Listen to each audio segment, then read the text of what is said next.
In spite of the evidence, there's something still missing. Heard some of the rumors told, a taste of one's well. Did Victoria wound his soul? Did she bid him farewell?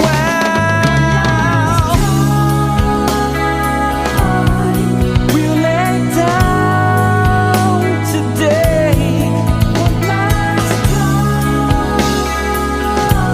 until we fade away.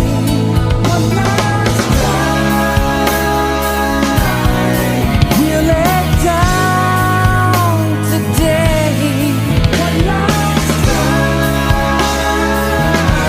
We slowly fade away.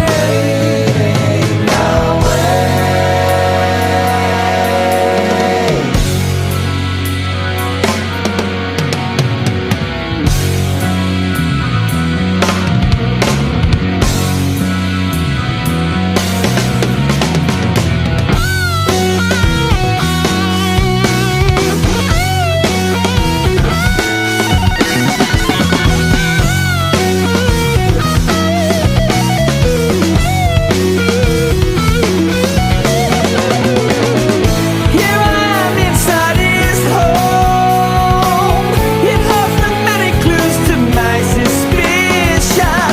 And as I'm standing here right now, I'm finally shown what I have always known. Coincidence I can't believe, as my childhood dreams slowly come true.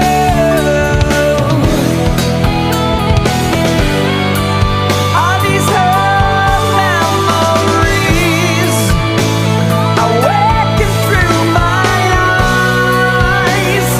This house has brought back to life an open door. I walk on through into his bedroom, feeling as cold as outside. The walls disappear as a woman who's screaming a man please forgiveness. His words I cannot hear.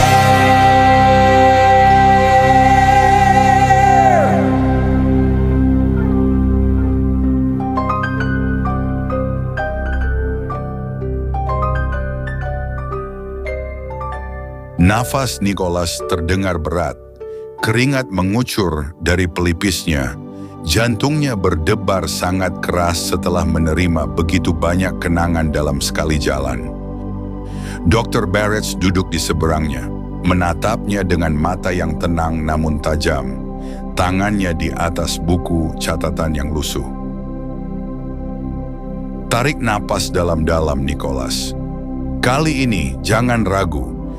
Biarkan ingatan membawamu, bukan pikiranmu, ucap Barrett lembut. Setelah Nicholas mendengar suara lembut Dr. Barrett dalam kegelapan itu, Nicholas terasa seperti jatuh ke dalam terowongan panjang berisi cahaya yang berputar. Angin dan suara langkah, lampu yang berkelap-kelip, semua menjadi ritme yang menyatu dengan detak jantungnya. Ketika matanya terbuka dalam trans, ia berada di rumah Victoria. Lantai kayu berderit di bawah kaki, aroma parfum bunga samar memenuhi udara, dan jam di ruang tengah berdetak berat. Tapi Nicholas tahu, ia tidak benar-benar di sini. Semua ini hanyalah cermin kenangan yang dibangkitkan oleh hipnosis.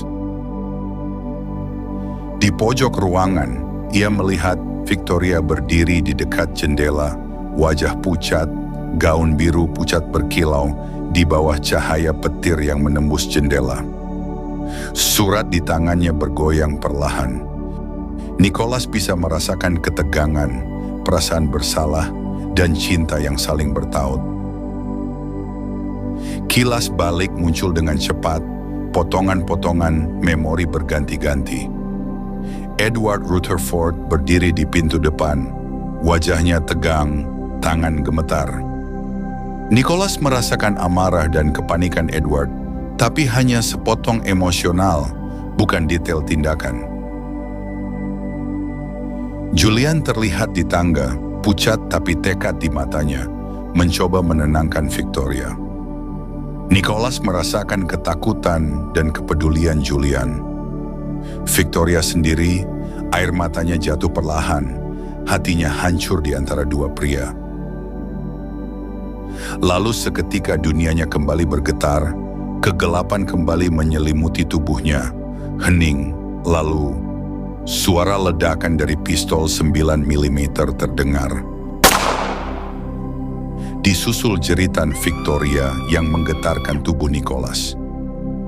Nicholas bertanya-tanya dalam gelap, siapa yang membunuh siapa? Seluruh pertanyaan itu merasuk dalam pikirannya. Apakah Julian membunuh Edward? Atau Edward yang membunuh Julian? Sekilas dalam gelap kepingan kenangan melingkari Nicholas. Darah Victoria yang tergeletak di lantai. Seorang pria yang tergeletak di sebelah Victoria. Dan langkah berat meninggalkan kedua tubuh itu. Misteri itu sudah mencapai puncaknya. Kini Nicholas hanya harus mencari tahu siapa yang menjadi pembunuhnya, siapa pria yang tergeletak di sebelah Victoria. Kemudian seketika Nicholas kembali ke kamar Victoria, namun kondisi saat itu sudah seperti ditinggalkan selama beberapa tahun, hanya ada bercak noda darah yang tersisa di lantai dan dinding. Suara hujan, gemeritak lantai kayu, dan detak jam bersatu menjadi simfoni yang memaksa Nicholas untuk bergerak. Ia berjalan melewati ruang, menyentuh meja, menatap bingkai foto Victoria Julian Edward. Noda merah samar membuatnya tersentak, tetapi ia tahu detail siapa pelaku pembunuhan masih tertutup. Langkahnya membawanya ke tangga, dan setiap anak tangga yang ia tapaki membuat dunia di sekitarnya berguncang. Cahaya dan bayangan berpadu, memutar kembali malam itu, memperlihatkan tragedi dari sudut pandangnya sendiri. Nicholas menyadari bahwa ia menyaksikan sejarah yang tak bisa ia ubah. Ia hanyalah penonton dalam ingatan yang hidup, dibawa oleh hipnosis. Dan ketika ia mencapai lantai dasar, seluruh dunia berputar dan hening. Hanya napasnya sendiri terdengar. Nicholas menutup mata dan membiarkan dirinya tenggelam dalam rasa sakit, cinta, dan penyesalan yang menghantui semua karakter itu. Sekali lagi, untuk terakhir kalinya, bisiknya, memahami bahwa ini adalah inti dari tragedi yang tak terselesaikan. Namun pelaku tetap misterius.